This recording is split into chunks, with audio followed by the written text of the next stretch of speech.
끝으로 나의 형제들아 주 안에서 기뻐하라. 너에게 같은 말을 쓰는 것이 내게는 수고로움이 없고 너에게는 안전하니라. 그들을 삼가고 행악하는 자들을 삼가고 몸을 상해하는 일을 삼가라. 하나님의 성령으로 봉사하며 그리스도 예수로 사랑하고 육체를 신뢰하지 아니하는 우리가 곧 할례니라. 그러나 나도 육체를 신뢰할 만하니 만일 누구든지 다른 이가 육체를 신뢰할 것이 있는 줄로 생각하면 나는 더욱 그러하리니. 나는 8일 만에 할례를 받고 이스라엘 족속이요 베냐민 지파요 히브리인 중에 히브리인이요 율법으로 바리새인이요 열심으로는 교회를 핍박하고 율법의 의로는 흠이 없는 자라. 그러나 무엇이든지 내게 유익하는 것을 내가 그리스도를 위하여 다 해로 여길 뿐더러 또한 모든 것을 해로 여기면 내 주 그리스도 예수를 아는 지식이 가장 고상하기 때문이라. 내가 그를 위하여 모든 것을 잃어버리고 배설물로 여기면 그리스도를 얻고 그 안에서 발견되려 함이니 내가 가지는 이는 율법에서 난 것이 아니요 오직 그리스도를 믿음으로 말미암는 것이니 곧 믿음으로 하나님께로부터 난 의라. 아멘. 말씀 가지고 우리 발견된 기쁨, 우리 빌립보서 기쁨에 대해서 계속 나누고 있습니다. 심리학이나 요즘 유행하는 그런 인문학의 강의를 우리가 들어다 보면은 그런 대로 좀 다 다르고 내용은 다 다를 수 있겠지만은 그 모든 강의 주제는 다 한 가지인데 무슨 강의를 하든 결국 그들이 진짜 말하고 하자 하는 이야기는 자기 자신을 발견해라. 자신이 얼마나 소중하고 값어치 있는 존재인지 그렇게 알게 되어지고 그리고 자신의 내적 잠재력이 얼마나 큰가를 발견하고 그것을 개발한다면은 인생의 모든 것이 달라질 것이고 반드시 당신은 성공할 수 있다라고 하는 것을 어떤 강의를 하든 어떤 가르침을 하든 사실은 세상에서 전하는 것들 핵심적인 그런 내용입니다. 세부적인 내용이나 그것들을 전달하는 방법은 조금씩 다를지 몰라도 결국 그 끝은 인간이 얼마나 위대한지 그리고 인간 안에 얼마나 큰 가능성을 가지고 있는지를 주장하고 가르치고 그렇게 실천하는 것입니다. 세상에는 인간의 위대함과 가능성을 전하기 위한 것으로 가득합니다. 텔레비를 만들고 그래서 하는 말이 뭡니까? 항상 그들이 하고 싶은 이야기는 보라 인간의 머리가 두뇌가 얼마나 뛰어난 것인지. 그래서 이 세상에는 모든 것들 속에 인간이 얼마나 위대한 사람인가를 전하는 것이 목적입니다. 현대인들이 가장 실감 있게 느끼는 말이 있다면 그래서 소크라테스가 한 말, 너 자신을 알라, 너 자신의 가치를 알라 그런 것이 아닌가 싶습니다. 그래서 사람들은 자신의 위대함, 자신 안에 있는 잠재력을 극대화하기 위해서 어떤 분은 요가도 하고 어떤 분은 마인드 컨트롤도 하고 이런 회사에 가면 다 이 마인드 컨트롤 하면서 아침에 조회할 때 우리는 할 수 있다 뭐 했다. 사실은 그게 일종의 마인드 컨트롤입니다. 바로 유명한 강사를 초청하여서 강연을 듣기도 합니다. 한마디로 요즘 세상이 좀 쉽게 말하면 결국 지 잘난 맛으로 사는 세상이 아닌가 나는 그렇게 생각합니다. 그럼 기독교가 현대인들에게 매우 매력이 없는 이유 중 하나는 기독교의 진리는 이같이 세상이 전하고 세상이 좋아하고 세상 사람들이 듣기를 좋아하는 메시지와는 정반대 메시지를 전하기 때문입니다. 특히 인간에 대해서 세상과는 전혀 다른 진리를 기독교는 전하고 있기 때문에 세상 사람들 귀에는 인간에 대해서 매우 부정적으로 말하는 기독교의 진리가 그들의 귀에 거슬리지 않을 수가 없다는 것입니다. 그럼 기독교가 전한 진리가 무엇입니까? 인간은 위대하지도 않고 모든 사람들은 자기 자신을 알면 알수록 자기 자신을 얼마나 비참한 존재인가를 깨달을 뿐이라는 것입니다. 만물보다 심히 부패하였고 자신의 중심까지 완전히 썩어버린 존재, 철저하게 무능력하여서 이 세상에 그 어떤 것보다 더욱더 악할 뿐만 아니라 약한 그런 존재들이 하나님을 떠난 인간들이라고 기독교의 진리는 그렇게 말합니다. 우리는 이 두 가지 서로 반대되는 세계관에 끼어 있습니다. 하나는 인간 하나님의 자리를 올려놓고 그리고 마치 인간이 뭐든 할 수 있는 창조주처럼 그렇게 믿고 행동하는 인간 중심적인 세계관이고 다른 하나는 우리 기독교처럼 인간의 처참함과 인간의 부패와 인간의 연약함을 고발하는 그런 하나님 중심적인 세계관이 있습니다. 모든 사람들은 이 서로 다른 두 개의 세계관, 즉 어떤 서로 다른 인간 이해의 두 틈에 끼어 있고 어느 것을 믿을 것인가를 세상이나 하나님은 지속적으로 우리에게 요구하고 있는 것입니다. 어느 세계관을 선택하느냐, 사람 중심적인 세계관을 선택하느냐, 그렇지만 하나님 중심적인 세계관을 선택하느냐 하는 것이야말로 우리들의 운명을 가르는 아주 중요한 갈림길이고 우리들이 피하여 갈 수 없는 중요한 선택이라고 저는 그렇게 생각하고 우리가 구원받은 이후에도 매 순간마다 이 둘 사이에서 하나를 선택해야 됩니다. 여러분의 구원에 들어가는 문에 들어갈 것인가? 그렇지 않으면 그 구원의 문을 박차고 나가서 세상을 향해 나갈 것인가를 결정짓는 가장 중요한 것은 다른 것이 아니라 바로 이 두 세계관 가운데서 어떤 세계관을 선택하느냐에 달려 있습니다. 만약 우리들이 자신에 대한 성경의 진리, 즉 인간의 부패함과 자신을 구하는 일이 완전하게 무능력하다는 사실을 받아들인다면, 그리고 받아들일 때 그 사람에게는 그리스도께로 나올 수 있는 길이 열리지만은 만약 인간에 대한 성경의 진실을 여러분이 부인하고 자신을 스스로 구원하려는 인간 중심적인 구원의 길로 여러분이 들어간다면은 그 사람이 어떤 몸부림 치든지 여러분이 교회에 다니고 이 자리에 앉아 있든지 그것과 상관없이 그리스도를 통한 참된 구원은 그 사람에게는 결코 열리지 않을 것입니다. 그리스도를 떠난 인간들의 비참한 모습, 영적으로 죽어서 하나님을 알지도 못할 뿐만 아니라 하나님을 찾아갈 수도 없는 무기력하고 무능력한 자, 죄로 인해서 하나님을 버렸기 때문에 태어날 때부터 사단의 자녀라고 불리는 비참한 신분을 가진 자들, 그렇기 때문에 사단과 함께 영원한 지옥에 던져질 수밖에 없는 정말 비참한 사람들, 하나님과 원수가 되어서 하나님이 진멸하시기까지 미워하신 존재가 바로 나라는 사실을 깊이 깨닫지 못한다면 그에게는 어떠한 경우에도 그리스도를 통한 참된 구원의 길이 열리지 않습니다. 여러분이 비록 이 자리에 앉아 계신다 할지라도, 구원했던 경험을 체험하셨다 할지라도 여러분이 참된 구원을 경험하지 못하였다면 그것은 여러분이, 그러한 분은 사단이 자기 집 금고에 넣어놓고 중무장을 하고 지키고 있는 그의 소유물에 불과하다는 사실을 여러분 한시도 잊어서는 안 됩니다. 그래서 그들은 빼앗기고 도둑질당하고 죽임당하는 비참한 삶을 계속 살다가 결국은 지옥에 가고 맙니다. 이것이 교회에 다닐지 모르지만, 여러분이 다 그렇다는 얘기가 아니고 여러분 교회에 다닐지 모르지만은 그리스도 밖에 있는 모든 자들의 비참한 운명입니다. 묶여있는 모든 것을 다 빼앗기고 비참하게 죽어갈 뿐 아니라 이제 영원한 멸망의 지옥에 던져질 것인데 아무도 그 사람을 건져줄 자가 없는 그런 비참한 운명, 바로 이것이 그리스도 밖에 있는, 그리고 여러분이 주님을 만나기 이전에 있었던 여러분의 비참한 운명이고 상태이고, 불행히도 이런 가운데 혹시라도 누가 합니까?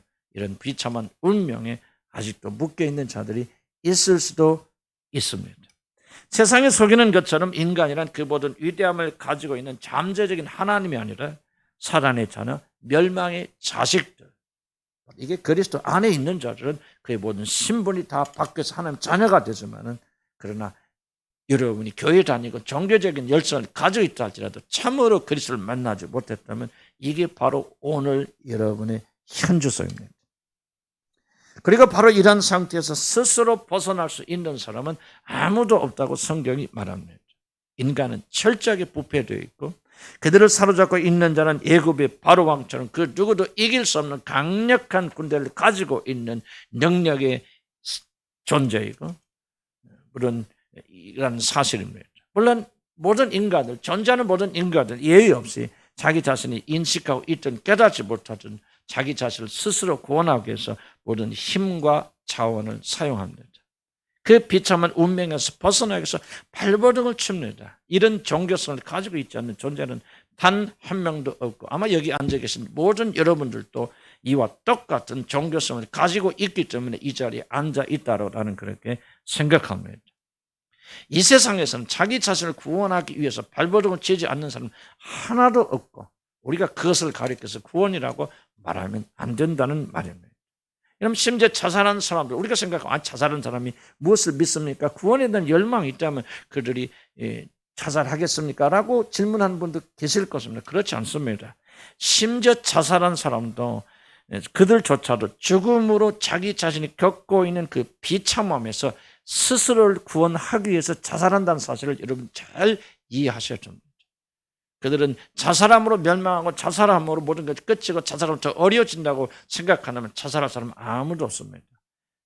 도무지 자기 힘으로 벗어날 수 없는 상황을 자기 스스로 구원하기 위해서 그는 자살이란 하나의 방법을 선택했을 뿐이고 바로 그의 마음속에는 구원에 대한 열망이 있다는 사실을 우리는 간과해서는 안 됩니다.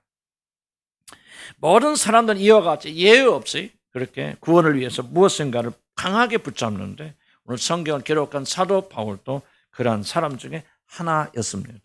그는 자신을 구원하기 위해서 유대교라고 하는 종교에 심취하였다는 것을 우리가 알 수 있습니다. 그런데 사도 바울이 깊이 빠졌던 유대교란 종교는 우리들과 똑같은 하나님을 섬기긴 섬기지만은 기독교와는 완전하게 다른 그런 종교입니다. 마치 카톨릭과 개신과 전혀 다른 종교이듯이 바로 기독교와 유대인은 전혀 다른 그런 종교입니다.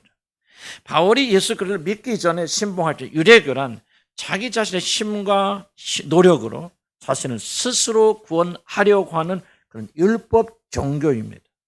하나님이 주신 법이라고 믿어지는 모든 규칙들과 법들을 그들이 완전하게 지키면 결국 사단의 결박에서 풀어지고 하나님의 자녀가 되어지고 하나님에 들어가는 축복을 받을 것이라는 사실을 이들이 굳게 믿고 전통적으로 내려오던 율법이라고 불리우는 유대교의 모든 법을 문자 그대로 지킴으로 구원을 성취하려는 종교, 이것이 바로 유대교입니다.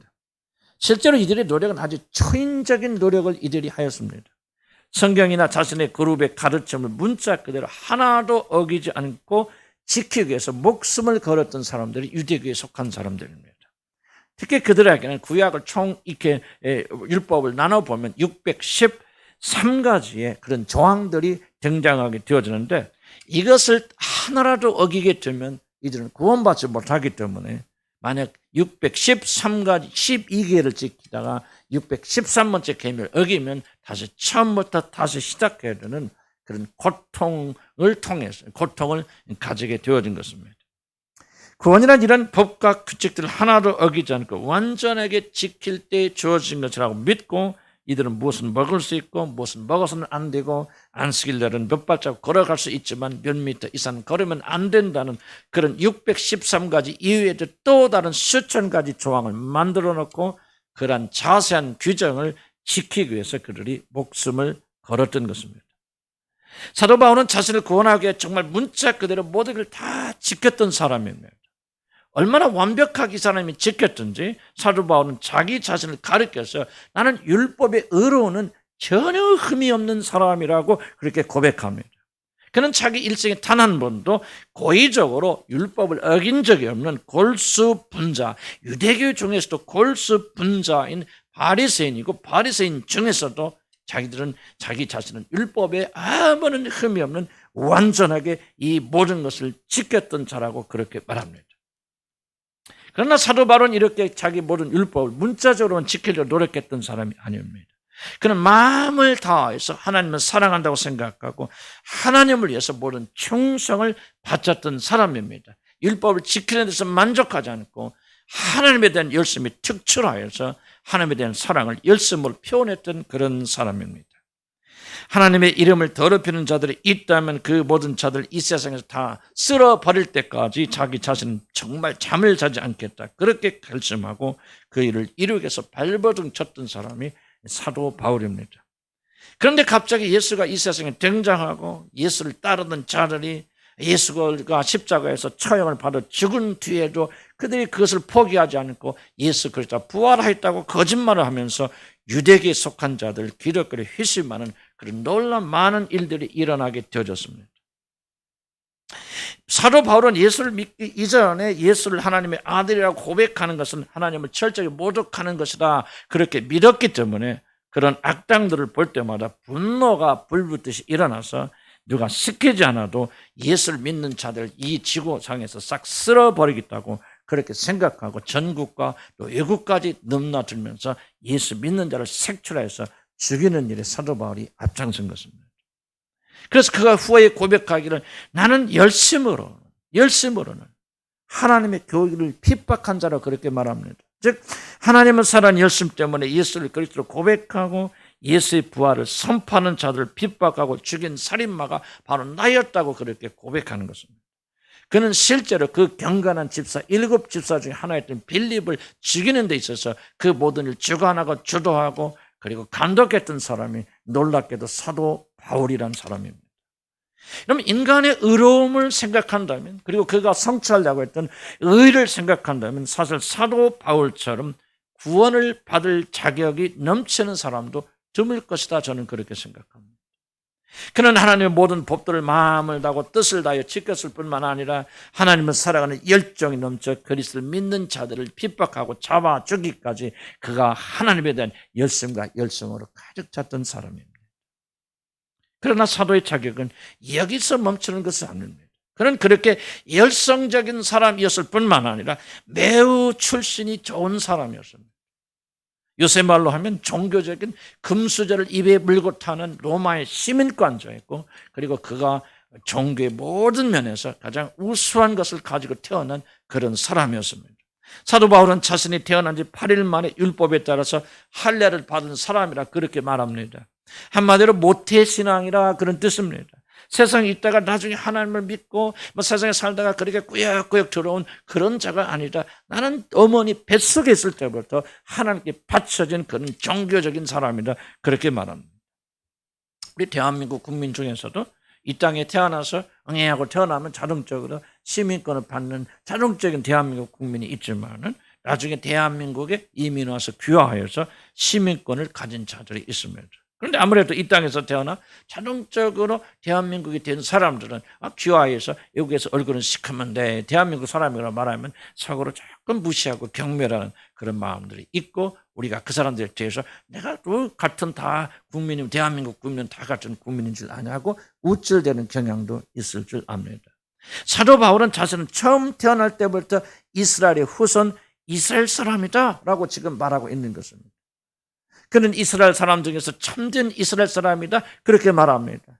북쪽에 사는 사마리아 사람들처럼 같은 이스라엘이지만 그들과 이방인들과 피를 섞은 잡종 이스라엘 그런 잡종 이스라엘이 아니라 이방인들과 전혀 피가 섞이지 않는 나는 순종 이스라엘 사람이다 그렇게 말하는 것입니다. 그 당시는 예루살렘이 바벨론에 함락을 당한 뒤에 오랜 세월 이방인들의 지배를 받았기 때문에 이스라엘의 고유와 문화와 언어가 상실되어졌습니다. 그래서 대부분의 사람들은 아람어가 아닌 그리스 언어를 썼고 로마의 모든 체제에 따른 로마의 교육을 받고 그래서 몸은 이스라엘 사람들이지만 이미 피도 섞였고 교육도 언어도 이방의 것에 휩쓸린 사람들이 거의 대부분이었습니다. 히브리인 중에 내가 히브리인이었다라면 그는 순수하게 유대 사람이고 자신의 나라가 이미 사라지고 언어와 문화 모든 것은 이방 나라의 것에 동화되었지만은 나 사도 바울은 결코 그들에게 동화하지 아니합니다. 나는 내 나라 말을 히브리 말을 지금도 말하고 있고 히브리 사상을 지금도 가지고 있고 히브리의 가치를 지금도 간직하고 있는 비록 나라가 사라졌지만 나의 뼛속까지 나는 히브리 사람이라 그렇게 말합니다. 그에도 여러 가지 말하는 베냐민 집의 사람이다. 왕족이라 그런 뜻입니다. 그래서 이 세상에서 구원을 받을 자격을 우리가 따진다면 자기 자신은 사도 바울은 1순위를 넘어서 특순위라고 하는 것입니다. 만약 자신이 하나님으로부터 의롭다는 것을 인정받지 못한다면 이 세상에서 구원받을 사람들은 단 한 명도 존재하지 않을 것이라고 하는 것을 사도 바울이 말하는 것입니다. 저도 과거에는 이런 생각을 사도 바울처럼 해본 적이 있습니다. 나도 5대째 목사의 집안에서 태어났고 엄마 뱃속에서부터 나는 교회를 다녔고 자연스럽게 그러다 보니까 자라서 주일학교 교사도 되고 청년부 교사도 되고 뭐 남들 짓는 데가 뭐 어느 순간이니까 정말 남들 흔하게 짓는 음란의 죄 그런 죄를 한 번도 지어본 적도 없고 그러니 나는 자동적으로 구원을 받은 하나님의 자녀일 거야. 만약 내가 구원을 받지 못한다면 이 세상에서 구원받을 수 있는 사람이 그렇게 많지 아니할 것이라고 스스로 생각하였고 나는 그냥 자동적으로 천국에 난 지옥에 간다는 사실은 나는 한 번도 생각해 본 적이 없는 그런 사람이었습니다. 사도 바울처럼, 그러니까 거듭나기 이전의 사도 바울처럼 저도 제 자신의 의로움에 대해서 아주 자신만만하였던 그런 사람입니다. 그러던 사도 바울이 다메섹으로 가던 길에서 주님을 만났습니다.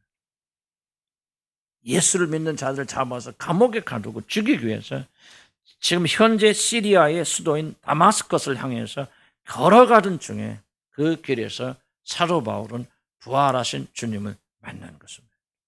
아니, 바울이 주님을 만난 것이 아니라 그리스도께서 바울을 발견하신 것입니다. 우리들이 구원을 받으려면 이와 같이 주님의 눈에 먼저 발견되어야 됩니다. 우리 영적으로 죽은 자들은 결코 우리 스스로 주님의 구원의 주님을 만날 수가 없기 때문입니다.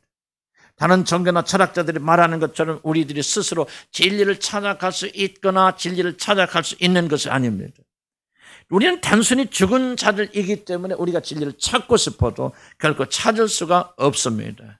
진리 되신 하나님의 아들께서 저와 여러분을 먼저 발견하셔야 되고, 그리고 발견하셨기 때문에 저와 여러분이 구원을 받은 것입니다. 한번 생각해 보시기 바랍니다.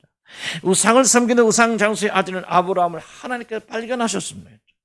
그리고 그를 믿음의 조상으로 부르셨고 그렇게 만들어 가셨습니다. 사라에게 쫓겨나 사막에서 물과 음식이 떨어져 죽어가던 이스마엘과 그의 어머니 하가를 하나님이 발견하시고 그를 부르셨고 그들을 건져주셨습니다. 모든 것을 형에게 다 빼앗기고 20년 동안 삼촌 라반에게 속아서 노예 생활을 하던 불쌍한 야곱을 하나님께서 그곳에서 발견하셨습니다. 5살 때 살아간 어머니를 잃고 형들에 의해서 가진 조롱과 공격을 당하다가 급기야 애굽의 노예로 형제들의 손에서 팔려온 청년 요셉을 하나님은 찾아내셨습니다. 살인을 하고 도망가던 모세, 왕자의 모든 축복을 하루아침에 다 잃어버리고 정말 처량한 목자가 되어서 40년 동안 장인의 집에서 종처럼 목동으로 살던 모세를 하나님은 잊지 않고 호렙산에 떨기나무 가운데서 그를 부르십니다. 그리고 이제 그리스도를 믿는 자들을 죽이기 위해서 살기가 등등하여서 다마스커스로 내려가던 사울을 발견하시고 사울을 부르십니다. 중요한 것은, 우리들 꼭 잊어서는 안 되는 것은, 저와 여러분 모두 다가 이렇게 하나님이 발견하시고 하나님께 부르셔서 하나님께 나온 자들인데, 하나님께서 발견하신 사람들은 흔히 요즘 세상에서 말하듯이 탤런트 발견하듯이 유능하고 놀라운 재능을 가진 숨어있는 보물들을 찾아내는 보물찾기 게임이 아니라는 사실입니다. 하나님께서 발견해서 모든 자들은 한결같이 사기꾼들, 방랑한 것들, 살인자들, 비참한 노예를 죽어 마땅한 죄인들이라는 사실입니다. 여러분이 마치 하나님을 스스로 발견해서 모든 힘을 다하여서 헌신한 충성된 그런 자들까지 착각하지 않기를 나는 주님의 이름으로 간곡하게 부탁합니다. 우리 모두 너나 할 것 없이 여기 서 있는 사람이나 설교를 듣는 여러분 모두 다 죄인 중에 괴수고 아무도 돌보지 않는 버림받은 자들이었고 옛날이라면 벌거벗겨서 돌에 맞아 죽어야 마땅한 자들을 하나님께서 긍휼한 눈으로 찾으셨고 은혜와 자비의 손으로 여러분을 붙잡아 주셨고 다정한 목소리로 여러분을 부르셨기 때문에 이 자리에 앉아 계시고 그 나를 향해 올라가는 순례자들이 된 것이라는 사실을 단 한순간도 단 한 번도 잊지 않기를 나는 주님의 이름으로 간곡하게 저와 여러분에게 부탁합니다.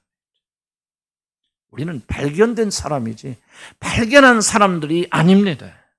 우리는 우리의 장점 때문에 하나님의 눈에 든 그런 사람들이 아니라 그분의 넘치는 은혜와 긍휼 때문에 발견되어진 가장 불쌍한 사람들이 저와 여러분입니다.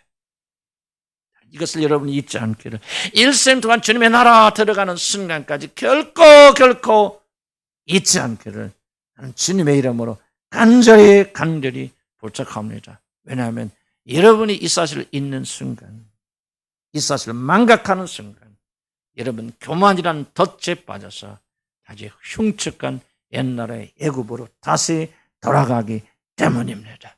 몸만 여기 앉아있다 이러면 하늘나라 들어왔다고 착각하지 마시기 바랍니다. 하나님은 사람은 외모를 보지만 하나님은 오늘 여기 앉으신 여러분의 마음의 중심을 보십니다. 교만하면 너나 할 것 없이 우리는 다 애굽으로 내려가게 되었습니다. 애굽으로 내려가지 않으려면 우리는 겸손하게 하나님이 누구를 부르셨는가를 잊지 않기를 난 주의 이름으로 간절히 축복합니다. 바로 거기서 사도 바울은 주님의 음성을 듣습니다. 그런데 그 음성의 내용이 무엇이었는가 이것을 매우 중요합니다. 예수님이 이렇게 말합니다. 사울아 사울아 내가 어찌하여 나를 핍박하느냐. 여러분 이 질문의 의미를 다시 한번 깊이 생각해 보시기 바랍니다. 하나님에 대한 자신의 충성과 열심을 보여주기 위해서 떼약볕을 쥐어가며 그 먼 길을 가고 있던 자칭 거룩하고 의롭고 경건한 사울을 향하여 하나님이신 그리스도는 내가 어찌하여 나를 핍박하느냐고 물었습니다. 바로 이 질문 앞에서 이 세상에서 자칭 가장 의롭던 한 인간이 실제로는 하나님을 대적하는 하나님을 핍박하는 죄인 중에 괴수였다는 사실이 만천하에 지금 드러나고 있는 것입니다. 빛 가운데 예수가 보입니다. 사도 바울이 묻습니다. 주여 누시오니까 그때 우리 주님이 이렇게 대답합니다. 나는 네가 핍박하는 예수라. 이 한마디가 다메섹 도상에서 설기등등하고 그리고 자기 의로 가득 차서 의롭지 못한 예수 믿는 자를 죽이러 내려갔던 사도 바울을 발가벗겨 버립니다. 자신이 그렇게 자랑하던 의로움이 사실은 하나님의 영광을 가로막는 것이었다는 것이 드러납니다. 자신이 자랑하는 그 의로움이 사실은 그리스도를 핍박하는 정말 상상조차 하기 어려운 그런 무서운 것이었다는 사실이 이 질문 앞에 여실히 드러납니다. 그리스도께서 바울을 발견하시고 자신이 누구인지를 드러내신 바로 그 순간 그렇게 자랑하던 바울의 모든 의는 쓰레기로 드러났고 자신을 구하는 일에 아무런 도움이 되지 못한다는 사실을 그는 깊이 깨닫습니다. 바로 이 한 질문이 그리스도를 핍박하는 사울에서 그리스도를 위해서 모든 것을 버리고 이제 그리스도를 위하여 죽고 사는 바울을 만든 것입니다. 성도 여러분, 여러분이 정말로 그리스도인이 되기를 원한다면, 참된 그리스도인이 되기를 원한다면, 그리스도를 위해서 살고 그리스도를 죽고 싶은 그런 자들이 되기를 원한다면, 사울과 같은 그런 존재에서 바울 같은 존재로 바뀌기를 소원한다면 여러분 모두에게는 예의 없이 다메섹 도상에서 주님을 만나고 주님께서 여러분이 던진 이 질문을 여러분이 깊이 생각해 보아야 됩니다. 좋은 때 만나고 위로를 받고 소망을 주는 만남도 물론 중요하지만 여러분이 참으로 하나님의 영광스러운 자녀들이 되려면 반드시 다메섹 도상에서 주님을 만나는 체험을 하여 준다. 나는 그렇게 믿습니다. 다메섹 도상에서 지금까지 사도 바울이 해왔던 모든 일들, 하나님의 영광을 위해서 나는 내 목숨도 아끼지 않고 하여왔던 그 모든 충성들, 자기 자신의 모든 좋은 출신 성분들, 자기 자신이 지금까지 이뤄왔고 축적했던 그 업적들, 하나님을 위해서 목숨까지 아끼지 않는 모든 것들이 사실은 그리스도를 핍박하는 것에 불과하지 않는다는 것을 깨닫는 다메섹 도상에서 만남이 반드시 여러분에게도 일어나야 됩니다. 사도 바울이 자신을 구원하기 위해서 행하였던 모든 노력들, 율법을 완벽하게 지켜 흠이 없는 사람이 되었고 거기까지 핍박하면서 예수를 믿는 자를 죽이는 일에 앞장을 서왔지만 부활하신 예수를 만나는 순간, 진짜 예수를 만나는 순간 자신의 모든 노력은 자신을 구원하는데 아무런 도움이 되지 못하였을 뿐만 아니라 도리어 하나님을 핍박하는 것이 되었다는 것을 깨닫는 순간 그는 비로소 자기 자신에 대한 참된 진실, 자신은 자신을 구원할 수 있는 아무런 힘도 가지지 못한 자는 비참한 현실을 깨달았을 뿐만 아니라 자신을 스스로 구원하기 위해서 애써왔던 모든 노력이 사실은 그리스도를 핍박하는 것이었다는 것을 깨닫는 순간 그의 모든 세계는, 그의 모든 의로움은, 그의 모든 자랑은 그리스도 앞에서 산산조각이 나고 만 것입니다.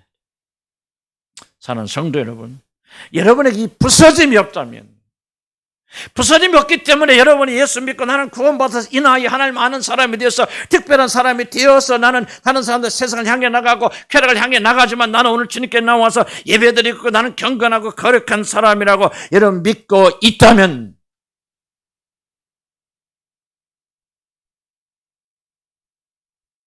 그렇게 여러분이 믿고 자랑하던 그 모든 의가 산산조각이 나는 담의 세계의 아픔이 여러분에게 없었다면 여러분 결코 참된 구원에 들어가지 못할 것입니다. 그럼 제가 말하고자 하는 것은 이것입니다. 사도 바울의 구원은 바로 여기 다메섹으로 가는 도로에서 바울에게 주신 그리스도의 답변, 나는 내가 핍박하는 예수라는 말씀으로부터 시작되었다는 것입니다. 그래서 그는 참된 구원을 받았기 때문에 한 번 구원받고 영원히 구원받고, 그는 한 번 구원받아서 영원히 변론자가 되었고, 그는 날마다 그리스도를 향해서 독수리가 날개치며 올라가는 그런 사람이 되어졌다는 사실입니다. 여러분이 구원을 받았다 하면서도 이런 경험이 여러분이 없다 하면, 이런 것이 일어나지 않고 있다면 나는 여러분이 구원을 받지 못했다라고 말하는 것이 아니라 오늘 여러분들에게 진정 이 체험이 있었는가를 나는 다시 한번 여러분에게 묻고 싶습니다.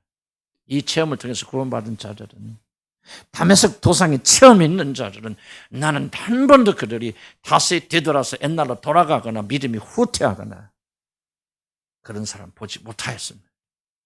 매일 날마다 그들의 믿음이 성장하고 자라고, 그래서 안에 거하고, 매일 성공하는 것은 아니지만 하나님의 영광 속에 머무는 것을 바라보았습니다. 여러분, 여러분의 구원이 어떤 구원을 받으셨는지를 점검해 보아야 됩니다. 사도 바울은 지금까지 자기가 어렵다고 생각했습니다. 나 같은 자가 구원을 받지 않으면 누가 받을 것을 그렇게 말했습니다. 실제로 그는 어려운 행동을 했고 모든 율법을 지킨 자였습니다. 그러나 거기서 그리스도가 그에게 주신 답변, 나는 내가 핍박하는 예수라는 말씀이 자신이 하나님 안에 있는 것이 아니라 한참 밖에 있던 사실은, 그리고 그리스도 밖에 있다는 것이 얼마나 비참한 것을 깨달았을 뿐만 아니라 자신이 자신을 구원하기 위해 행하여 왔던 그 모든 노력이 자기 자신을 구원할 수 없을 뿐만 아니라 오히려 하나님의 아들 메시아 그리스도를 핍박하는 일이었다는 사실을 그 마음의 중심으로 깊이 거기서 깨달은 것입니다. 그리스도 원수 교회 핍박자인 사울은 바로 이 깨달음을 통해서, 이 만남을 통해서 사도 바울, 그리스도의 종으로 새롭게 태어난 것입니다. 저는 여러분에게 엄히 묻습니다. 사랑하는 성도들이여, 여러분에게도 이런 만남이 있었습니까? 단순히 예수가 나의 주님이라는 사실을 깨달은 것이 아니라 지금까지 내가 행하여왔던 그 선한 행위조차, 하나님을 위해서 내가 충성하였던 그 헌신과 희생조차, 그리고 매일매일 주님께 드리는 기도조차 나를 구원하는 일에 있어서 아무런 도움을 주지 못할 뿐만 아니라, 그러한 일을 여러분의 의로 삼았을 때 오히려 그것을 그리스도를 높이는 것이 아니라 그리스도의 이름을 망령되이 읽고 그리스도를 핍박하였다는 일이었다는 것을 깊이 깨달았던 그런 체험이 여러분 있으셨습니까? 주여 니시오니까? 주여 니시오니까? 주님이 대답합니다. 나는 내가 핍박하는 예수래. 얼마나 심오하고 무섭고 그렇지만 생명을 주는 질문과 답변인지 모릅니다. 저에게는 이런 체험이 있습니다. 구원을 받았다고 오랫동안 자랑스럽게 말해왔지만 인생의 다메섹 도생의 그 뜨거운 뙤약빛에서 인생의 고난과 고통과 하나님 주신 시련의 뙤약 밑을 걸어가면서 나는 내 내면 속에 나는 내가 핍박하는 예수라는 내면의 음성을 들었습니다. 바로 그 음성 아래서 저는 지금까지 자랑해왔던 5대째 목사의 집안에서 태어난 사람이고, 어머니 뱃속에서도 나는 주님을 알았고 교회를 다녔고 기독교에 대해서 다른 사람보다 더 많은 지식을 가지고 있고 훌륭한 목사고 열심하고 성실히 목사이고 하나님의 일을 무척이나 잘하였던 재능이 있던 사람, 하나님께 헌신하면서 나름대로 열심히 살았기에 하나님 나라에 의심 없이 들어갈 수 있는 그런 자랑스러운 사람이라는 환상이 얼마나 초라한 것일까. 그것이 심지어 예수 그리스도의 이름을 더럽힌 것들이라는 것을 저는 깊이 깨닫게 되어졌습니다. 그리고 그때부터 기억하시기 바랍니다. 여기 서 있는 이 목사가 언제부터 변하기 시작했습니까? 바로 그때부터 나는 참으로 변하기 시작한 것 같습니다. 물론 그 순간 나의 모든 것을 순식간에 변한 것이 아닙니다. 앞으로 변해야 될 것이 변하지. 지금 변한 것보다 더 많은 사람, 결점 많은, 흠 많은 사람이 저입니다. 그러나 그때부터 난 서서히 내가 걸어왔던 그 길은 내 신분과 내 노력과 내 모든 성취는 내가 하나님의 의를 얻기에 너무나도 부족할 뿐 아니라 아무 쓸모가 없는 정말 쓰레기와 같은 것이었던 사실을 제가 깊이 깨닫게 되었고, 이제 성령의 도심으로 그것을 조금씩이나마 버리게 된 것 같습니다. 물론 다메섹 도상에서 이렇게 그리스도에 의해서 발견되는 것은 인간적으로 말하면 그렇게 즐거운 일은 아닙니다. 왜냐하면 여러분이 어떤 일을 걸어오셨든지, 여러분이 무엇을 성취하셨든지, 여러분이 얼마나 깊은 영적 체험을 하셨든지, 여러분이 얼마나 큰 헌신을 하셨든지, 그 모든 것들은 여러분을 구원할 수 없다는 사실을 깊이 깨닫게 되기 때문입니다. 교만한 인간들에게는 이러한 진실을 발견하는 것 같이 고통스러운 일도 드물 것입니다. 그래서 이러한 발견은 깊은 회의와 고통을 동반합니다. 그러나 이 모든 과정은 여러분이 그리스도와 함께 발견되기 위해서 꼭 필요한 과정입니다. 그리스도가 여러분을 발견한다고 모든 것이 끝이 나는 것이 아닙니다. 여러분 자신이 그리스도 안에서 발견되어야 되고, 여러분이 그리스도와 함께 발견되기 위해서는 반드시 이 과정이 여러분에게 있어야 합니다. 사랑하는 성도 여러분, 여러분 자신에 대한 진실을 발견할 때 물론 이것은 매우 고통스러운 과정이지만 이것은 여러분을 결코 사망으로 인도하지 않습니다. 이 고통은 도리어 생명에 대한 소망으로 여러분을 인도할 것입니다. 왜냐하면 그리스도께서 다메섹 죽음의 길로 내려가던 자들을 발견하고 부르신 모든 자들은 이 고통의 과정을 통하여, 이 죽음의 과정을 통하여 바로 생명의 주 되신 그리스도를 만나게 되고 그들은 다 부활했기 때문입니다. 다메섹을 통과했던 모든 자들이 이 죽음의 과정을 지나서 그들의 영원한 구원자, 위대하신 참 하나님 우리 주 예수 그리스도를 다 발견했기 때문이고, 나는 단 한 명의 예외가 없어요. 만약 여러분이 다메섹 도상에서 그분을 만나서 여러분의 의의가 처참하게 부서지는 일이 일어나지 않았다면 나는 여러분 결코 진실된 의미로 그리스도를 만난 사람이 하나도 없다고 하는 것을 난 강조하고 싶습니다. 그 외에 다른 방식으로 우리가 그리스도를 만나는 것을 하나님께 허락하지 않았습니다.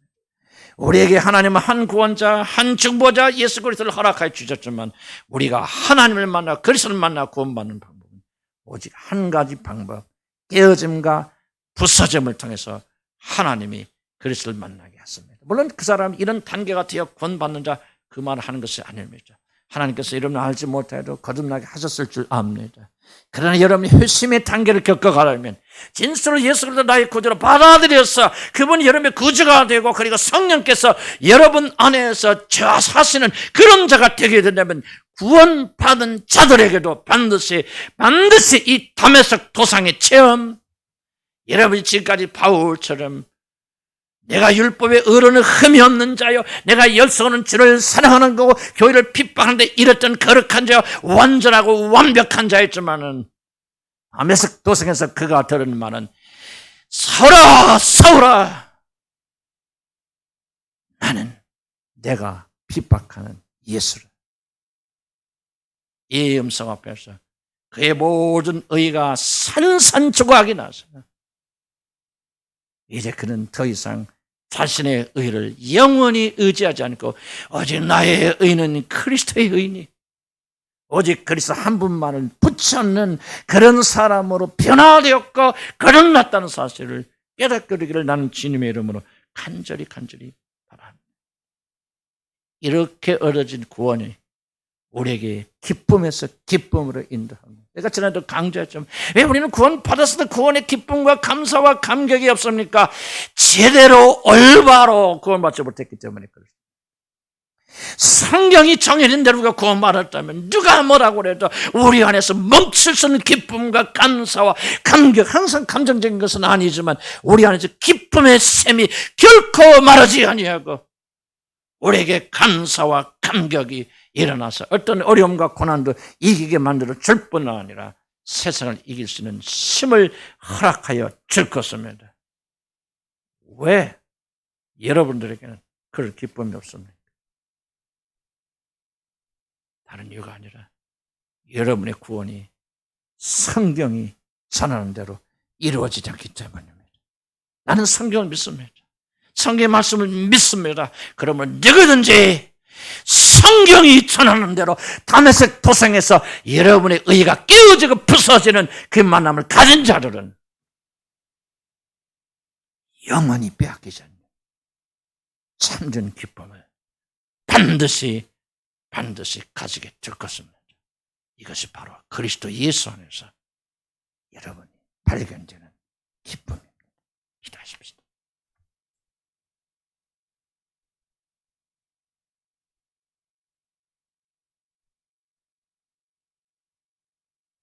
저는 지난주에 우리가 구원에 이르는 가장 첫 번째 길은 자기 자신, 그리스도 밖에는 자기 자신의 비참함을 보는 것이다 말씀드렸습니다. 사단이 눈을 가리막고 그거 보지 못하게 합니다.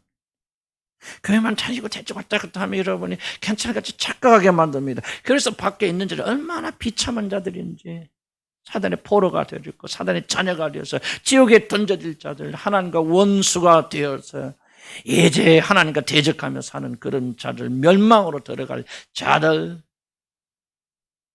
죽어서 하나님 알지 못하고 영적을 행할 수 없는 죽은 자들, 얼마나 비참한 존재든지 그런 자들이 이제 그리스도 안에서 발견되어야 됩니다.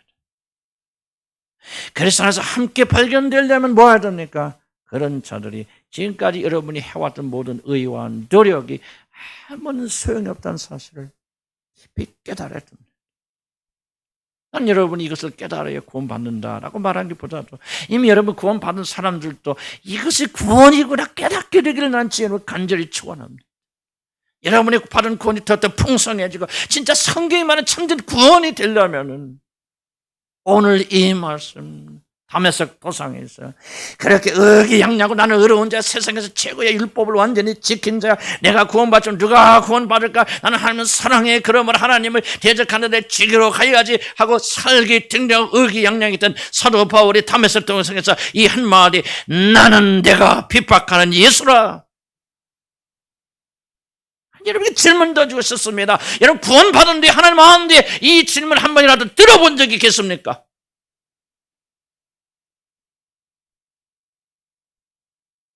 오늘 이 말씀을 마음에 품는 자, 주여 나는 주님 안에서 발견되기 원합니다. 다메섹 도상에 놀라운 체험을 하기 원합니다. 그래서 아무리 고통스럽고 내 모든 의가 부서지고 내 구원의 기반이 흔들린다 할지라도 나는 참된 구원을 받고 싶습니다. 나의 모든 의가 부서져서 거기에 그리스도 의로 옷 입는 자가 되기를 소원합니다.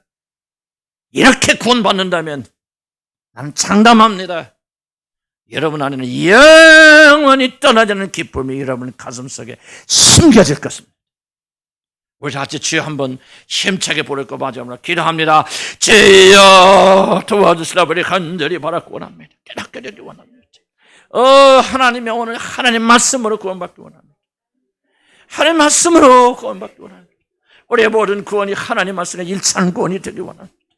사도행전에 있는 이 놀라운 구원의 메시지를, 사도 바울의 구원과 우리의 구원이 왜 달라야 됩니까? 무엇에 다릅니까? 하나님 도와주시옵소서. 다메섹 도상에서 그의 만남, 아버지 그의 모든 의를 도전하고 그의 모든 일을 한 번에 부숴버리는 나는 네가 핍박하는 예수를 하나님이여, 이 모든 우리가 사랑하고 의지했던 모든 의가 하나님 앞에서 부서지는 그런 체험이 일어나기 원합니다. 주님도 그런 체험을 나게 주시지 않았습니까? 아버지 내가 믿고 자란 모든 걸 산산조각을 내버리는 그런 일을 행하지 않았습니까? 오늘 여기 앉아서 기도하는 사람 중에서도 어떤 사람들에게는 하나님 이런 과정을 하시지 않았습니까? 부숴버리지 않았습니까? 그래서 자기 모든 의를 부수고 거기에서 하나님의 의를 받게 됐을 때 영원히 죽지 않는 기쁨을 가지지 않았습니까? 아버지 나는 오늘 여기 앉아서 예배드리는 자들이 가짜 구원을 받고 정말 진짜 구원이 아닌 정말 종교적인 자기 구원의 확신을 가지면서 나는 하나님의 자녀라 떠들어대는 자들이 있지 않는가 두렵습니다. 하나님의 저리령을 긍휼히 여기시고 불쌍히 여겨주시옵소서. 아버지, 우리 주님의 한 교회는 주여 나의 기도를 주님 아시지 않습니까? 참된 구원 받기 원합니다. 성경과 일치되는 구원이 일어나기 원합니다. 그래서 말로 나서는 기쁨, 결코 빼앗길 수 없는 기쁨을 가지기 원합니다. 어찌하여 하나님의 백성 구원받은 백성들이 우울합니까? 어째서 그렇게 우울합니까? 무엇이 잘못되어 있습니까? 무엇이 잘못되어 있습니까? 하나님이여, 우리들의 죄를 용서해 주시고 하나님이여, 오늘 믿음을 가지고 나가도록 인도하여 주시길 바랍니다. 예수 이름으로 기도합니다. 주님, 우리가 구원을 받되 성경적인 방식으로 구원받기 원합니다. 성경에서 구원받은 자들은 그렇게 목숨을 잃으면서 기뻐하고 즐거워하는데 왜 우리가 그런 기쁨이 없습니까? 그들이 받은 구원과 우리의 구원이 무엇이 다르고 왜 달라야 됩니까? 주님, 한 성령, 한 하나님, 한 구원자. 그런데 어째서 두 구원이 나올 수 있단 말입니까? 하나님, 다시 한번 우리의 무지를 주님 용서하시고 사도 바울이 받았던 참된 구원, 다메섹 도상에서 자기 모든 의가 부서져서 내가 하는 못된 노력으로 또 나는 구원할 수 없다. 이미 구원받은 우리들이 할지라도 깊이 깨닫는 체험을 도와주셔서 오직 우리의 모든 의를 포기하고 그리스도만을 붙잡을 때 우리가 지금까지 경험하지 못했던 참된 기쁨, 감정의 뛰어넘는 살아있는 기쁨이 우리 가운데 주어질 줄 믿습니다. 이 모든 걸 소원하는 하나님의 거룩한 백성들의 머리마다 우리 주 예수 그리스도의 은혜와 우리 하나님의 놀라우신 사랑과 성령님의 함께하여 주시옵소서. 이 구원의 과정을 사모하며 겪어가며 고통하며 그리고 고통 끝에 기쁨을 발견하고 그리고 주님 나라에 들어가서 영원 무궁토록 그분과 함께하는 그 시간까지 이 모든 축복이 함께 하실지어다. 아멘.